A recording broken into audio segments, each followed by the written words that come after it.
Imagine a prince, born into royalty, destined to rule a kingdom.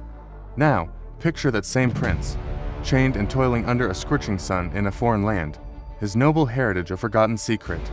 This isn't a fairy tale, it's the incredible true story of Abdul Rahman Ibrahim Asori, the African prince enslaved in America. Born in 1762 in Timbo, the capital of the feudal Jalan Kingdom in modern-day Guinea, Abdul Rahman was a respected military leader and heir to the throne. He was educated in Timbuktu, spoke multiple languages, and commanded an army.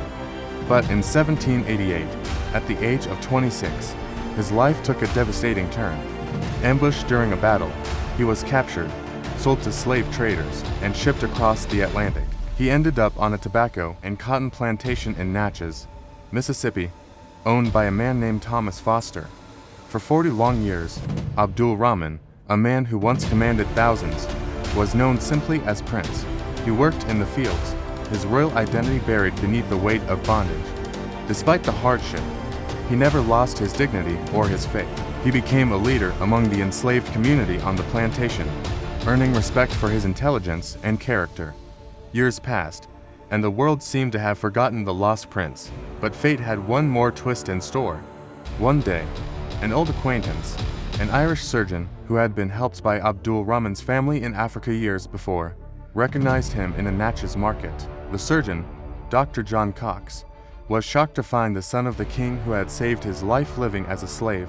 Dr. Cox immediately began a relentless campaign to free Abdul Rahman.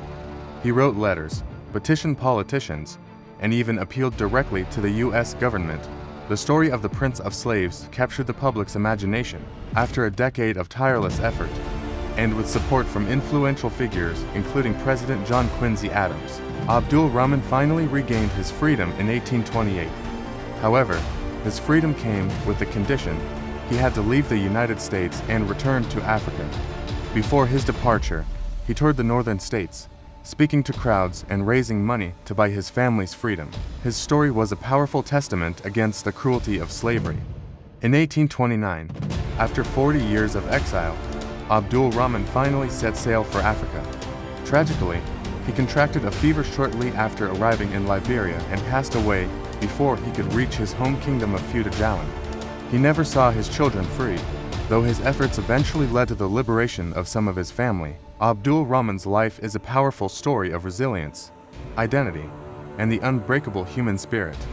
A prince who endured for decades of slavery, yet never forgot who he was. For more incredible true stories, make sure you subscribe to TrueMystery. Thanks for watching.